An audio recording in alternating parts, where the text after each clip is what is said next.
வரம் நேயர்களுக்கு வணக்கம். நான் டாக்டர் நித்யா, சித்தா ஃபிசிஷியன். அஜீரணம் சம்மந்தப்பட்ட பிரச்சனை, சிம்பிளாக சொல்லணும்னா அஜீரண கோளாறு அப்படின்னு சொல்கிறோம்.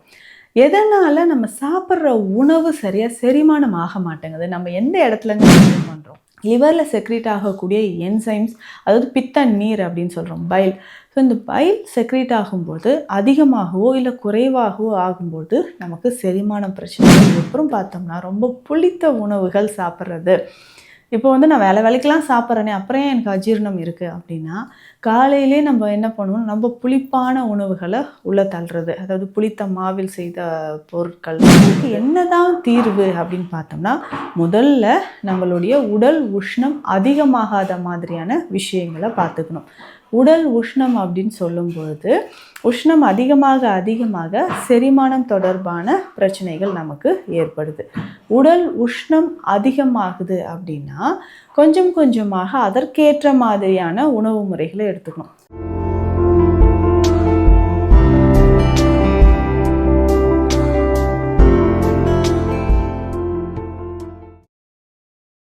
வரம் நேயர்களுக்கு வணக்கம். நான் டாக்டர் நித்யா, சித்தா ஃபிசிஷியன். அஜீரணம் சம்மந்தப்பட்ட பிரச்சனை, சிம்பிளாக சொல்லணும்னா அஜீரண கோளாறு அப்படின்னு சொல்கிறோம். எதனால் நம்ம சாப்பிட்ற உணவு சரியாக செரிமானம் ஆக மாட்டேங்குது, நம்ம எந்த இடத்துலங்க தப்பு பண்ணுறோம், என்னென்ன காரணங்களால் இந்த மாதிரி இன்டைஜஷன் ப்ராப்ளம் ஏற்படலாம். பொதுவாக சிலர் நேரம் கடந்து சாப்பிடாதனால தான். ஸோ நேரம் கடந்து உணவு சாப்பிட்றது ஒரு முக்கியமான காரணம் சொல்லலாம்.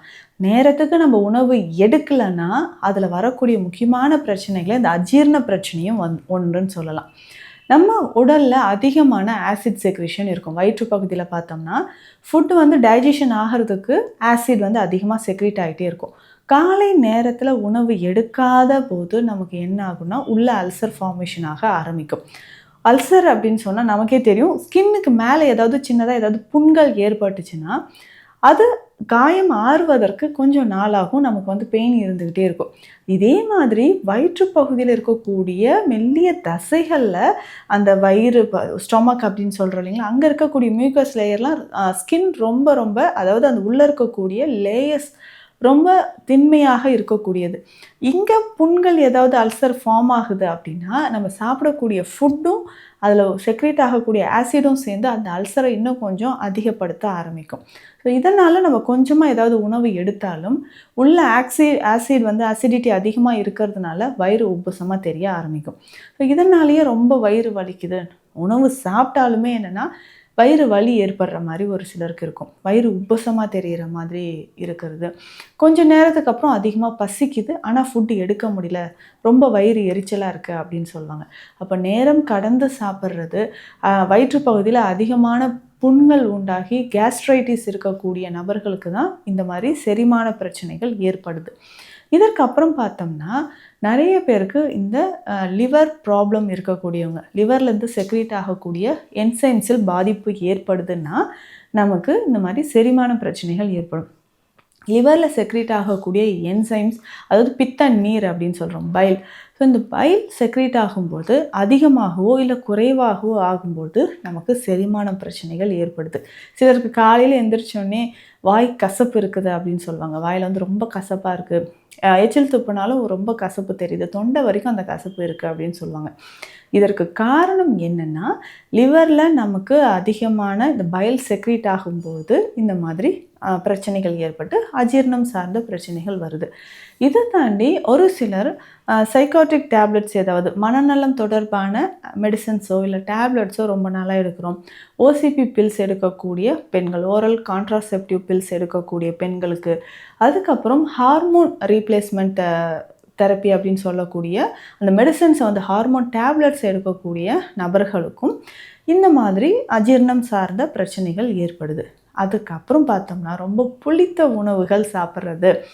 இப்போ நான் வேலைக்கெலாம் சாப்பிட்றேனே, அப்புறம் எனக்கு அஜீரணம் இருக்குது அப்படின்னா, காலையிலே நம்ம என்ன பண்ணுவோம், நம்ம புளிப்பான உணவுகளை உள்ளே தள்ளுறது, அதாவது புளித்த மாவில் செய்த பொருட்கள் சாப்பிட்றது, இல்லை சரியாக நமக்கு டைஜஷன் ஆகாத மாதிரி குக்கரில் வச்சு நல்லா டம்ப் பண்ணி வேக வைத்து எடுத்த அரிசி சாதமோ இல்லை காய்கறிகளோ, ஸோ ஸோ இந்த பருப்பு அதனோட சேர்த்தே நம்ம வந்து வேக வைத்து சாப்பிட்றது, இந்த மாதிரி உணவு எடுக்கும்போது நிச்சயமாக நமக்கு பசி அப்படின்ற ஒரு உணர்வே தெரியாத மாதிரி இருக்கும்.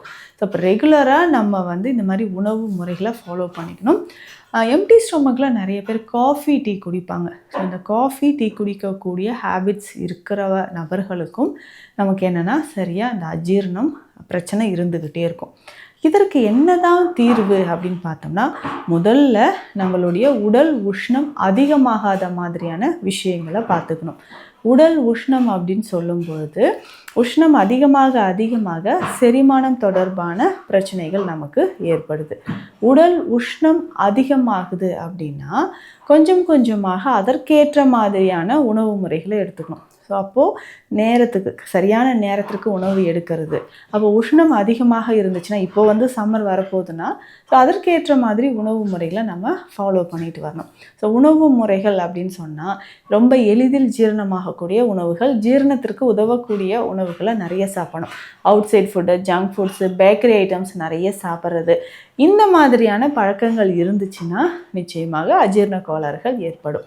அப்போ ஈஸியாக டைஜஷன் ஆகணும்னா ஃபைபர் கண்டென்ட், நார்ச்சத்துக்கள் அதிகமாக இருக்கக்கூடிய உணவுகளை நம்ம வந்து எடுத்து சாப்பிடணும். இதில் முக்கியமாக நம்ம வீட்டில் இருக்கக்கூடிய சின்ன சின்ன ஸ்பைசஸ் அப்படின்னு சொல்லலாம். சீரகம், சோம்பு, ஓமம், இது எல்லாமே நம்மளுடைய ஜீரணத்திற்கு உதவும். ஸோ நம்ம கிளினிக்கில் ஸ்பெஷலாக ஜீரண சஞ்சீவி சூரணம் அப்படின்ற ஒரு மெடிசன் கொடுக்குறோம்.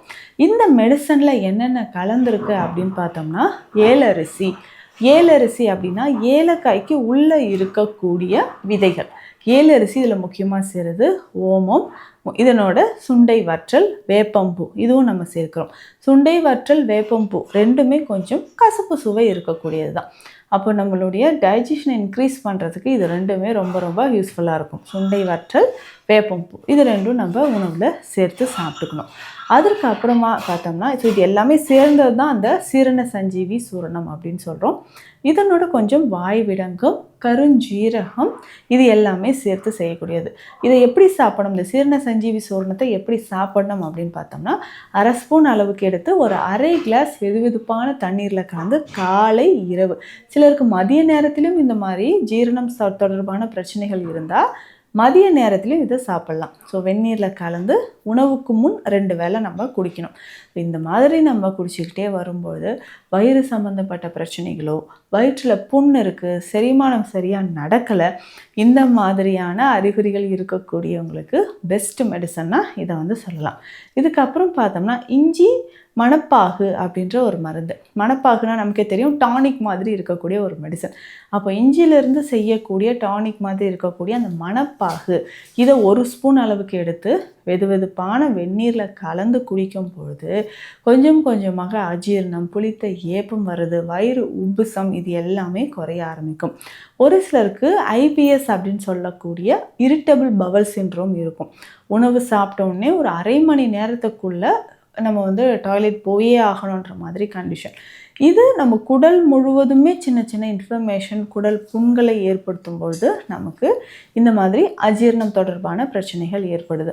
அதே மாதிரி இரவு நேரத்தில் சரியான உறக்கம் இல்லாமல் ரொம்ப நாளாக அவதிப்படக்கூடிய நபர்களுக்கும் என்ன ஆகுதுன்னா, வயிற்றுப்பகுதியில் அஜீரணம் தொடர்பான பிரச்சனைகள் ஏற்படுது. அப்போது தினம் தினம் நம்ம என்ன பண்ணணும்னா, சாப்பிடக்கூடிய உணவில் சரியான ஒரு கவனம் தேவை. நம்ம உறங்கக்கூடிய நேரம் எவ்வளவு இருக்குது, குறைந்தபட்சம் ஒரு நாளைக்கு 7 மணி நேரமாவது தூங்கணும். ஸோ இந்த மாதிரியான உறக்க முறைகள் நம்மளுடைய வாழ்வியல் முறைகளை நம்ம ஃபாலோ பண்ணலாம். இதுலேயும் முக்கியமாக பார்த்தோம்னா சீரகாதி சூரணம், ஏலாதி சூரணம், இந்த 2 மெடிசனுமே நமக்கு அஜீரணம் தொடர்பான பிரச்சனைகள் இருந்தால் அதை சரி செய்கிறதுக்கு பயன்படுது. இந்த 2 மெடிசனுமே ஒரு 1/2 ஸ்பூன் எடுத்து பாலில் கலந்து குடித்தோம்னா இன்ஸ்டண்ட்டாக நமக்கு ரிலீஃப் கிடைக்கும் அப்படின்னு சொல்ல முடியும். அது தொடர்ந்து நம்ம சாப்பிட்டுட்டு வரும்போதும் வயிறு சம்மந்தப்பட்ட பிரச்சனைகள், அஜீரண பிரச்சனைகள் நல்லாவே குணமாகிறத பார்க்க முடியும். ஸோ இந்த பதிவில் அஜீரணம் எதனால் ஏற்படுது, ரொம்ப சிம்பிளாக பயன்படுத்தக்கூடிய சித்த மருந்துகளை பார்த்தோம். இது தொடர்பான ஏதாவது சந்தேகங்கள் இருந்தால் கீழே இருக்கிற நம்பருக்கு காண்டாக்ட் பண்ணுங்கள். Deekshalayam Siddha health care, Adambakkam, Chennai. நன்றி.